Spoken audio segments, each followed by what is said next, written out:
Welcome to the Real Estate Pros Show, where we interview real estate investing professionals from coast to coast, as well as the service providers that serve the real estate investing industry.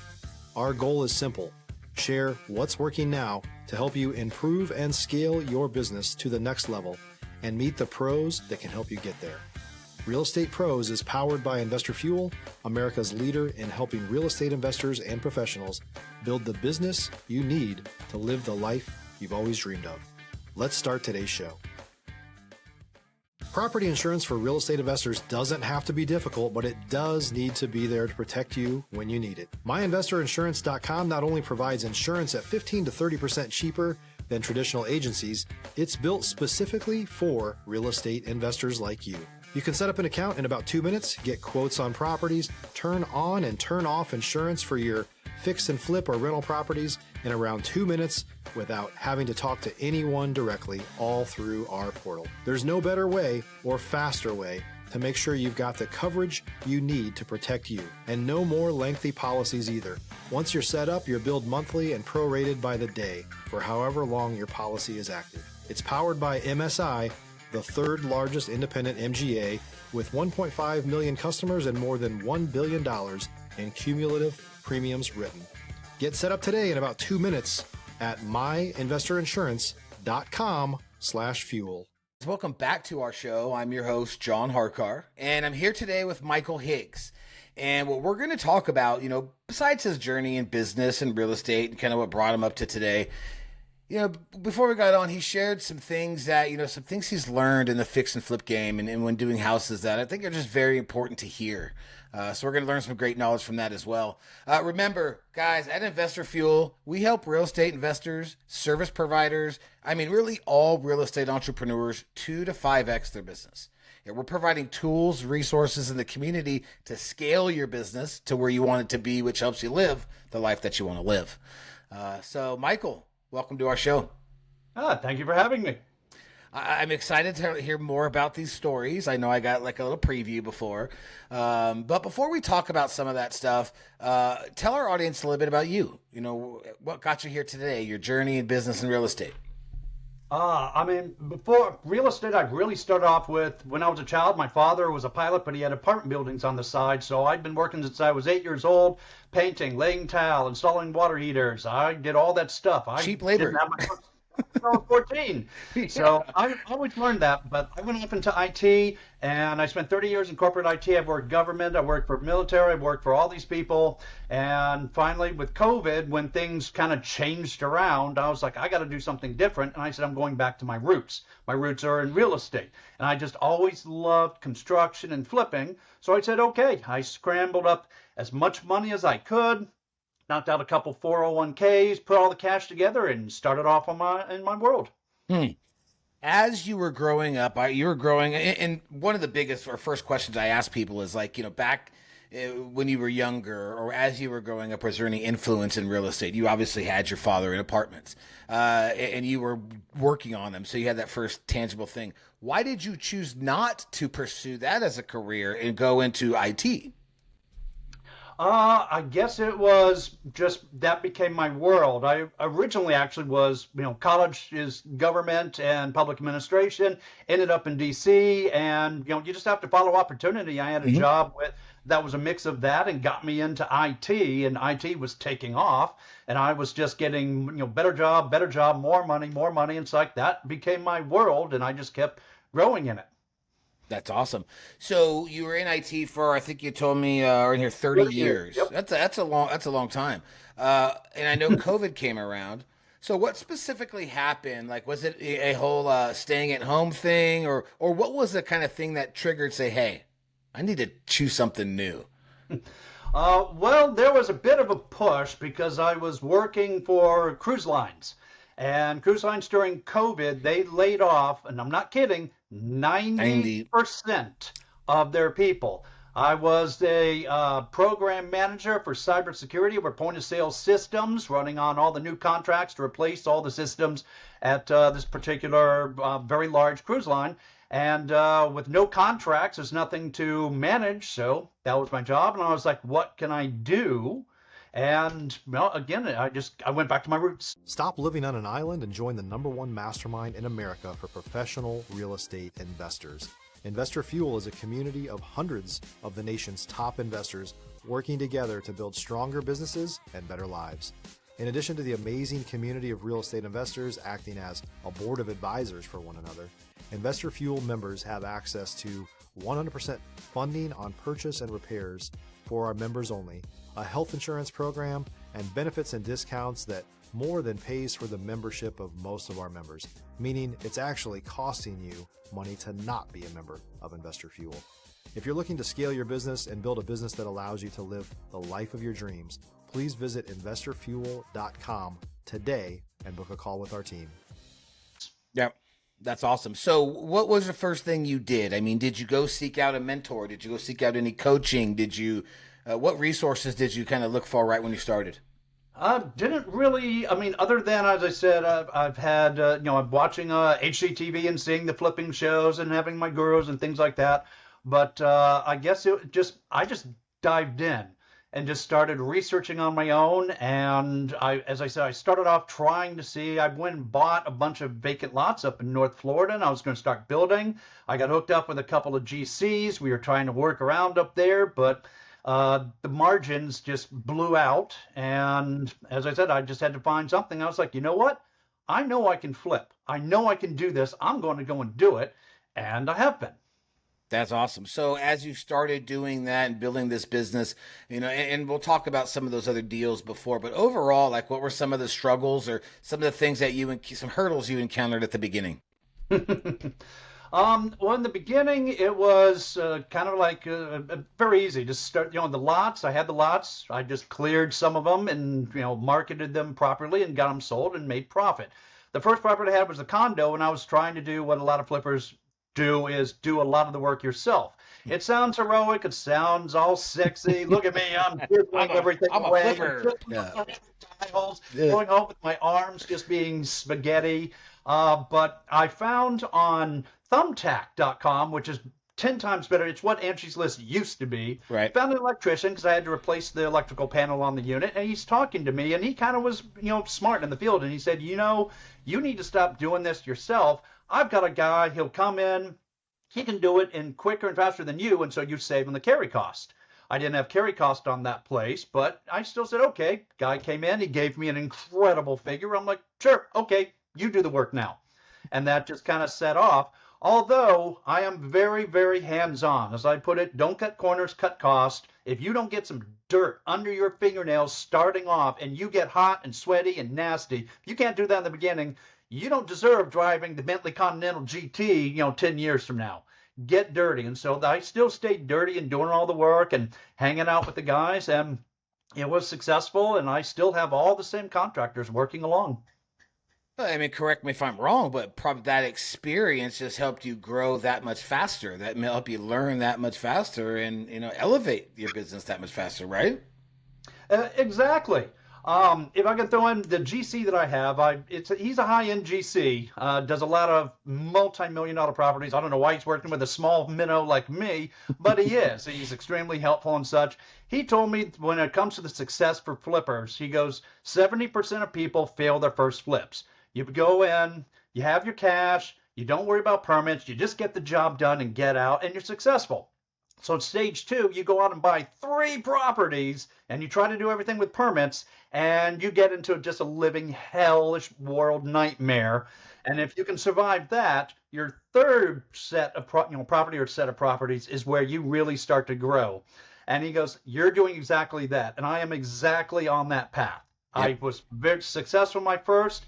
I've been going through definitely learning experiences right now, so I'm trying to finish up this stage 2 and preparing for projects for stage 3. Well, and thank you for sharing that, because I think that is really, really important, because probably the biggest chunk of our audience or people that are in the business are in that stage, right? They're in that kind of like, I've done it on my own. I've had my proof of concept. I want to go bigger. It turns into a question now of not how, but who? Who are you going to bring in to do that how to scale up your business, right?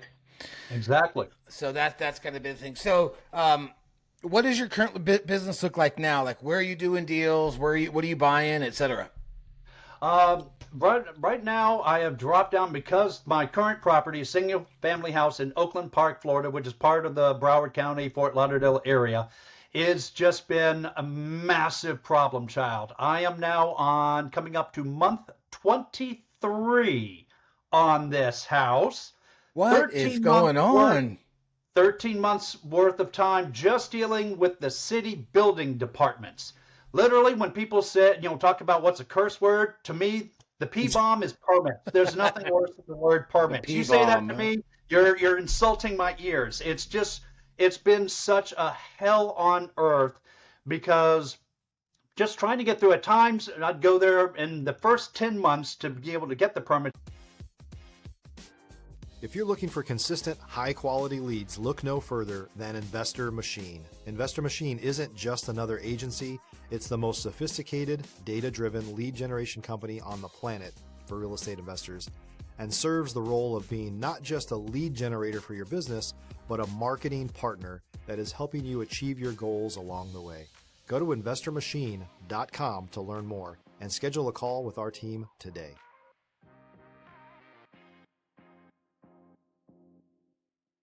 So month 9 and 10, I was there at the building department every single day, and there'd be like the paperwork would be lost. They'd find it on the floor somewhere. They'd find it in a closet. Oh, they've got this problem. Oh, you didn't dot the I on this. Literally, I got failed on an engineering letter because filling in the carport, 2 windows, the engineer accidentally only put window, so they failed it. Even though the blueprints have 2 windows, they failed it. It's just insane. And oh, well, your rebar overlapping is supposed to be 30 inches. Whoop, it's only 29 inches. Fail. It's literally come down to things like that. And then the roof, I thought I could save the roof, and I certainly learned some things about insurance and roofs. Okay. That's a whole long story. But let me tell you, people need to really pay attention to insurance when they're buying, getting a property that they want to sell. Is it insurable? Is a huge, huge conversation. Okay. But the roof, we found out the roof it looked good underneath, but when you looked down from the top, you could take a nail with your finger and push it through the rafters. It was so bad. So the entire roof structure had to be completely removed, which then meant we had to go through revisions to the permits, and then revisions to the revisions to the permits. And then just inspection after inspection after inspection. It's just been, in just one day, we poured 15 yards of concrete into this house from 1953. It's just been, we're on limited time here, so I'll try to cut myself off a little bit there. But it's been, I can even, if I can quickly show you what a picture of it will look like. How quickly can I get this open? Here's a good example. If you can see that, those lines, you now have to fill in all the concrete walls with rebar and concrete on existing houses. And the bond beam up on top had to be doubled for the new roof and concrete and rebar filled. The costs just have gone through. Right now on this current property, I've spent about just on basic stuff over $300,000 in just supplies and labor. Okay, what's the ARV on this house? I mean, there's got to be a couple million, maybe, right? Oh, no. I bought it for $337,500, and originally I was going to be fine at $575. Then the market put it up to about $680, so I'm like, all right, I'm hanging in there. But then all the problems with the permits and the permit revisions and the revisions, and then the whole new roof, it has pushed everything back and all the costs out. So right now, financially, this could be a flop. I may have to take this as a learning experience. It's also taught me that new construction is probably going to have to be the way to go because renovating old properties, the cities are making it impossible. I'm about to say, is that something new that the city had passed or legislation that came that you have to do all the concrete and the rebar and all that? Cities can change things on the fly. Wow. On a townhouse I had the whole house rewired and the panel done up with the new, not GFCIs, you have to have an AFCI, GFCI mix for the electrical nerds out there. When they came and did the electrical inspection, the inspector goes, "Oh yeah, we just changed the codes last month." And I had to redo the entire job all over again, rewire the entire house again. If you're a new or newer real estate investor looking to launch or grow your real estate investing business, please check out Investor Fuel Club. It's a coaching community, but unlike anything you've ever seen before. And you can actually partner with members of our mastermind from coast to coast on deals right in your market.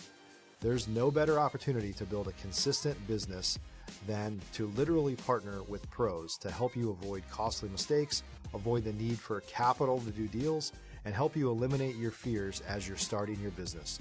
Learn more about Investor Fuel Club at investorfuel.com/club. Wow. Cities can do whatever they want. So it's really becoming just too difficult. You have to build new. Flipping is becoming near impossible. That adds another layer to your due diligence. Is not necessarily checking everything and checking it twice in a sense, but now you got to check the law, or you got to check the regulations. You got to be like weekly, maybe monthly. Look and say, hey, have things changed? That's incredible, right? Wow. Okay. So how do you think that property is going to end out? I mean, where are you at with it? You said 23 months. You're still working on it? Things are still going through. Right now, I'm going to try to do a wholesale on it. Okay. Just see if I can get, just walk with at least some sort of dignity. The property is, brand new roof, new windows, and it's all permits in place. So as an investor/construction special, I'm hoping I can at least pull out enough that I can walk out, lick my wounds, and go on to stage 3 on a, new construction, more exciting project. Yeah, awesome. Okay, well, cool. So where are your plan? What are your scaling plans? Like, where do you want to grow your business? What's your plans for that? Certainly where is not in Broward County anymore, that's for sure. Why not? Looking up north and in Palm Beach, because there's still quite a bit of land up there, huge amount of growth. Palm Beach County is now starting to become the place where the huge money accounts, not just regular banks, but the big wealth management accounts, they're all moving to West Palm Beach. And there's a massive amount of million-dollar homes going up there. But one thing learned down here is when you start building all these beautiful new communities, there's no affordable housing nearby. So if you've got supermarkets, fast food, stores, no one's going to go and work at those places because you can't drive 30 or 40 miles to go get a minimum wage. Makes sense. You need to have affordable housing nearby. Plus, when it comes to the game of either building or flipping, your money comes from how you can churn and burn. How many properties can you roll? Yeah, okay, you built a $2 million mansion, but it took you 2 years to do. Yeah. That doesn't work. That's not working in these days anymore. No. It's now either you're going to build the monster mansion so you make something after 2 years, or, as I see it, even just Palm Beach County alone and down here, they need 80,000 affordable housing units, and no one's building them. Now, tiny homes, great. Everyone loves them, but they're trailers. Yeah. They're mostly trailers, and you're not putting a trailer park in Palm Beach County, that's for sure. Why can't we build actual homes that are tiny homes and put them up and people can afford them? You get the American dream. You get, instead of a 1-1 crappy condo with an HOA and assessment fees, you have your own land, your own house, your own driveway, your own yard. I mean, that's just beautiful dignity. And my little spin on it is, I would love to focus that on veterans, especially homeless veterans, because then I can work with veterans groups like Tunnels to Towers who buy homes for the veterans. I can get the homes pre-sold while I'm still building them. And if I can build a house in 2 to 3 months, it's a win-win for everybody. That's a great plan. That's a great concept. Yeah, that's my stage 3. I really am excited about that, and I'm really trying to work on doing that and finding a more alternative building methods.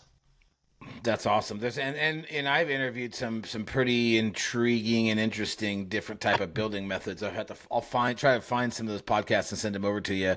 Well, that's awesome. So Anybody getting into the business right now, like what type of advice would you give them if they want to start flipping homes or they want to get into real estate? Like what's some advice you would think would help them be set up for success?